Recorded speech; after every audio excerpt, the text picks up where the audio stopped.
बिजनौर लिए चलते हैं, आपको सुनवाते हैं अखिलेश यादव क्या कह रहे हैं। इन्हें जिता करके लोकसभा में भेजने का काम करना, यही निवेदन, यही अपील मैं आप सबसे करने आया हूं।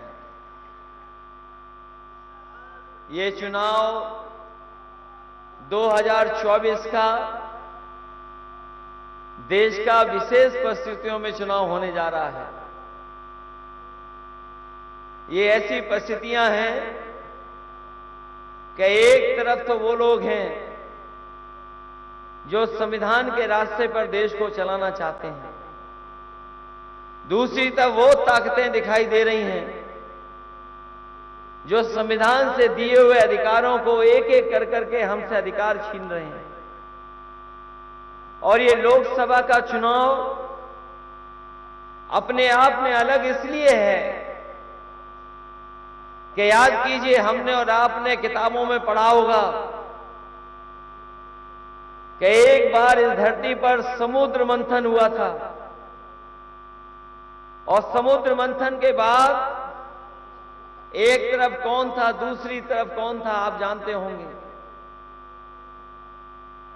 इसलिए इस बार जो 2024 में ये संविधान मंथन होने जा रहा है, एक तरफ तो वो लोग हैं जो संविधान की रक्षा करना चाहते हैं, और दूसरी तरफ वो लोग हैं जो संविधान के भक्षक हैं, संविधान को खत्म करना चाहते हैं।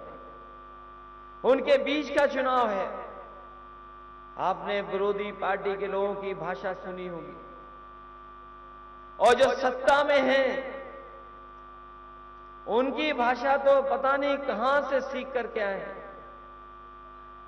उनकी अगर हम भाषा सुने तो ऐसा नहीं लगता है कि कोई ऐसे संविधान और जो संविधान की शपथ लेकर के बैठा है उसकी भाषा है। उनकी भाषा हमें और आपको डरा रही है, मौकों पर डराते हैं हमें और आपको। मैं आपसे कहना चाहता हूं, जो जितने बड़े पद पे हो उसको उतना ही विनम्र हो जाना चाहिए, तब हमारा लोकतंत्र मजबूत होगा, तब हमारा संविधान से हमें और आपको अधिकार मिलेंगे। कई बार लोग चर्चा करते हैं कि संविधान कैसे खत्म हो जाएगा, अधिकार हमारे कैसे छिन जाएंगे। आपने हमने बहुत करीब से देखा है। 2022 के चुनाव से पहले याद होगा, पूरे देश के किसान दिल्ली में बैठ गए थे, धरने पर थे, सालों साल बैठे रहे। वो अपनी मांग कर रहे थे कि हमें एमएसपी मिलनी चाहिए, एमएसपी के लिए कानून बनना चाहिए।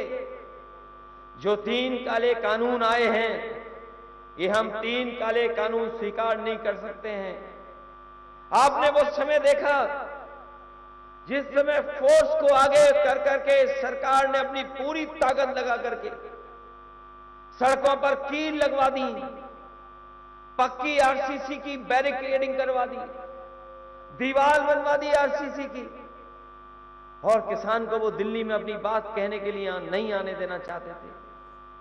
जितने दिन आंदोलन चला, सर्दी में, गर्मी में, परेशानियों में, जो आंकड़े बताते हैं लगभग 1000 के लगभग किसानों की जान चली गई, लेकिन सरकार ने परवाह नहीं की।